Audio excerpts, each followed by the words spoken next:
kanina may init-init pa yung tubig ko eh. Mainit-init pa kanina yung tubig ko, tapos ngayon mainit. Kanina mainit-init pa, ngayon malamig-lamig na siya kasi yung hangin is malamig kasi yung hangin. So maligo tayo ngayon guys. Yung tubig ko hindi masyadong lumamig talaga yung tubig ko. Kanina mainit-init pa to.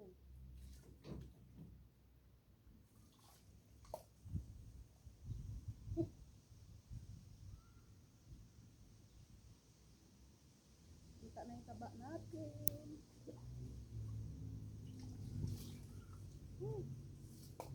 Lamig. Ayan, lamig.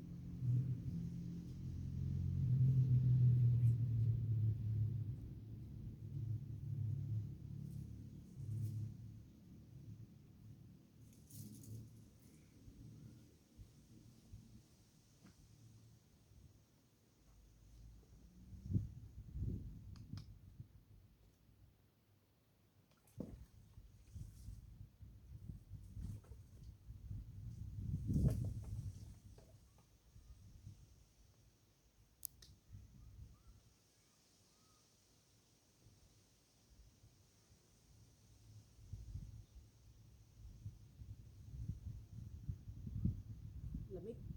Mahangin kasi. Alas 7 na ng gabi dito sa amin guys. Alas 7 na ngayon, pero umaaraw pa. Kasi summertime.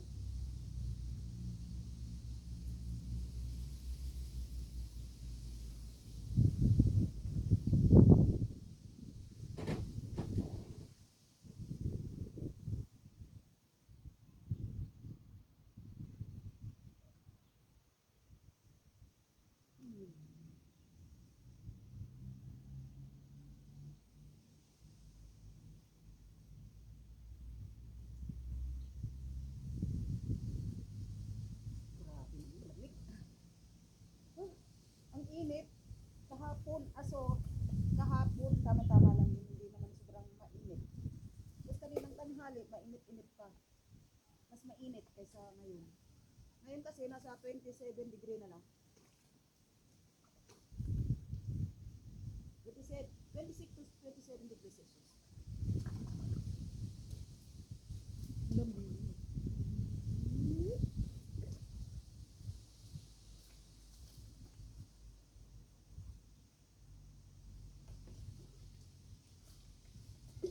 Kasi nandun banda, dapat doon ako guys. Kaya lang doon kasi walang shadow na siya, kaya mas lalong malamig.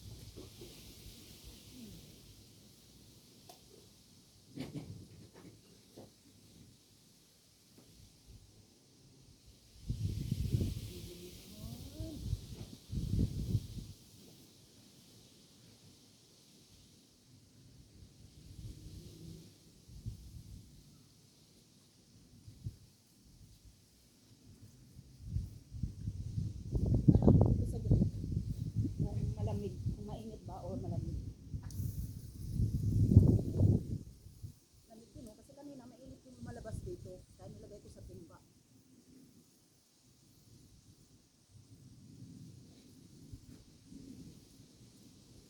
Ligo tayo. Paliguan ko kayo guys. Ligo tayo. Ayan, init-init na oh. Medyo mainit-init lumalabas.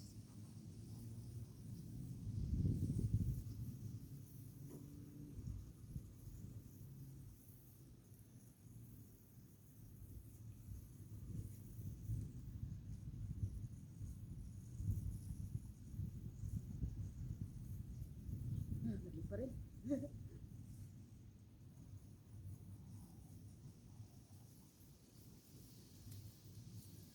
Ang tubig ay nasa 24 degree lang.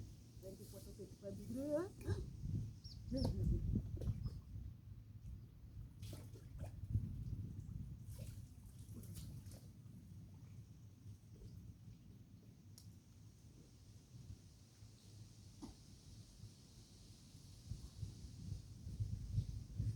Dagdag pa yung hangin. Pag walang hangin, tamang-tama lang siya eh. Kaya yung weather namin dito, grabe. Paiba-iba. 3 linggo ang init-init. nasa 36 degrees Celsius. Tapos ngayon, bigla naman siyang nag 26 degrees Celsius.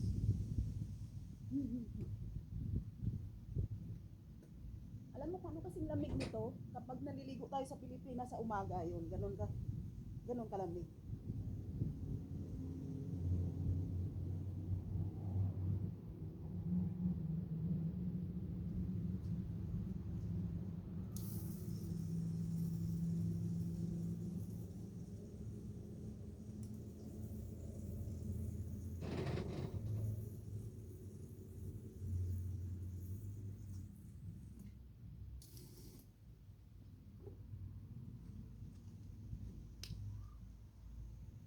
Buti na lang, nagsishine yung araw kaya nakakatulog.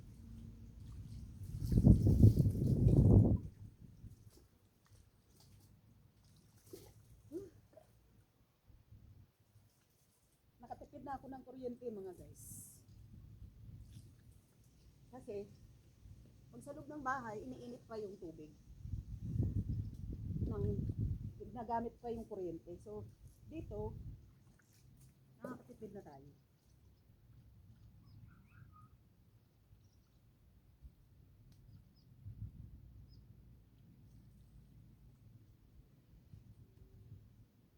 Sarap. Sarap maligo dito sa labas.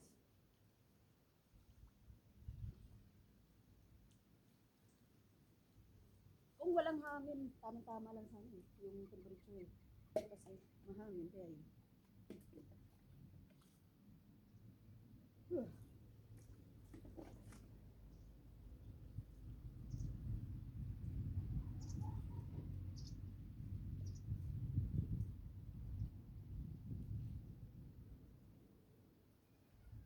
Para ready na tayo bukas sa pagpasok sa umaga.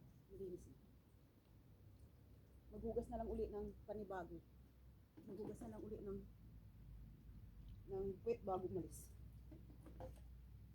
Saka alam na yung ating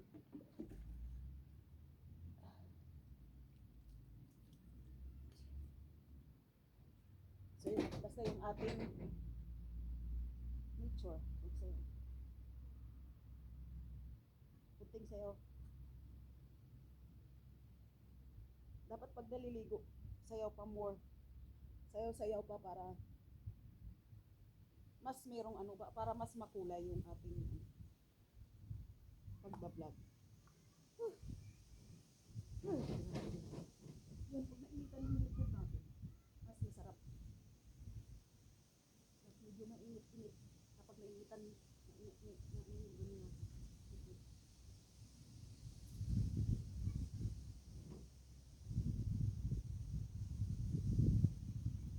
Grabe, dahil lang lamig. Lamig pa din. Kasi umaano yung hangin.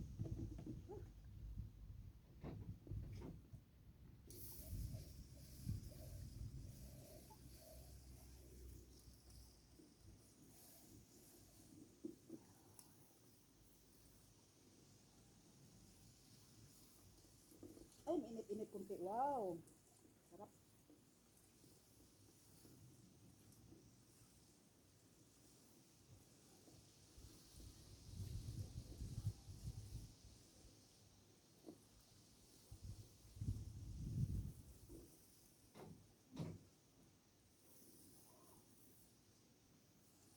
Bakit ba gumaganon ako? Hindi ako dumiretso.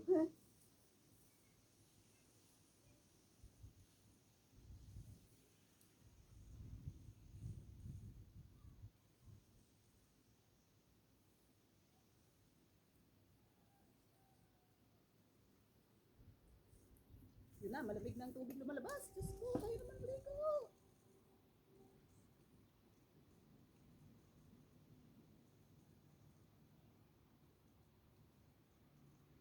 Bigyan ko kayo ng tubig guys. Malamig na. Yung dumadaan na yung train.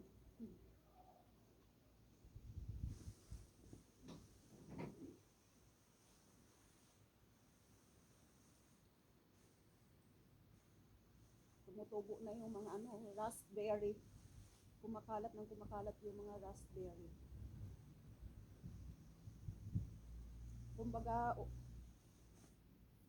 ano, tumutubo siya, tapos pakalat ng pakalat. Yung raspberry para siyang kawayan, mga kawayan na tumutubo siya ng tumutubo. Kumbaga patuloy yung pagkalat niya sa mga field, tumutubo siya ng tumutubo. Hanggang sa mga kapitbahay, hanggang sa kabilang baryo. Ay, salamat. Ako'y nakaraos din. Ito, lalagyan ko ng tubig guys, para bukas, pag naligo ako, mainit na tubig na naman. Kasi alam mo kung bakit, dahil naaarawan siya sa maghapon. So, mainit na yung tubig, kahit na malamig siya, sa buong magdamag. Sa araw naman is, umiinit siya kasi ganito nga, naiinitan siya ng tubig. So, pag dating ko, galing trabaho, maliligo ako or maghuhugas lang ako ng buong katawan, mainit yung tubig. So, ibig sabihin, hindi na kami gagamit ng kuryente. Tipid. Ayan, ang aming tray.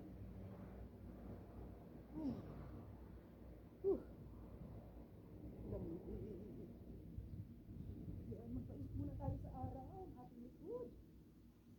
Exercise.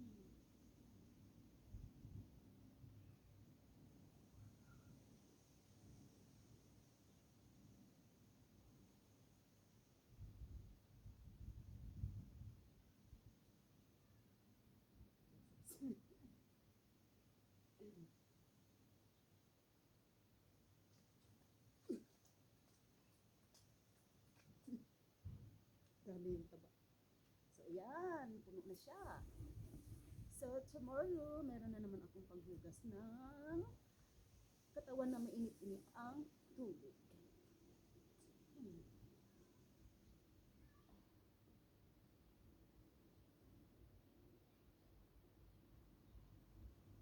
Ayan, salamat guys. Mainit ang ano, araw.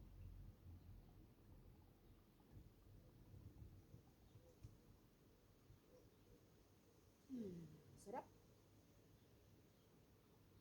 Pag nainit-initan yung likod natin, sarap.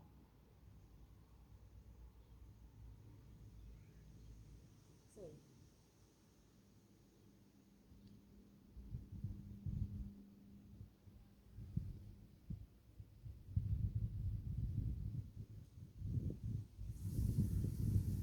isang ligo para guys.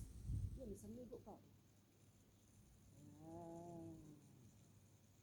At biligan na natin yung ating Gucci berry. Gucci berry yan. Yan yan.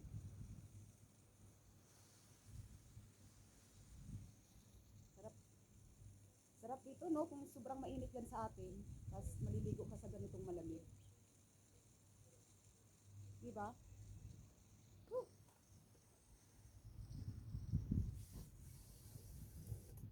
So, thank you guys. Salamat.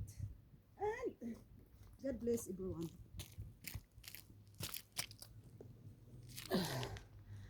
So, dito pakita ko muna sa inyo yung magandang bulaklak.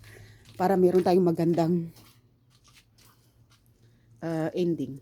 Yan, para happy ending. So, yan. So, napapansin niyo guys na talagang mahangin.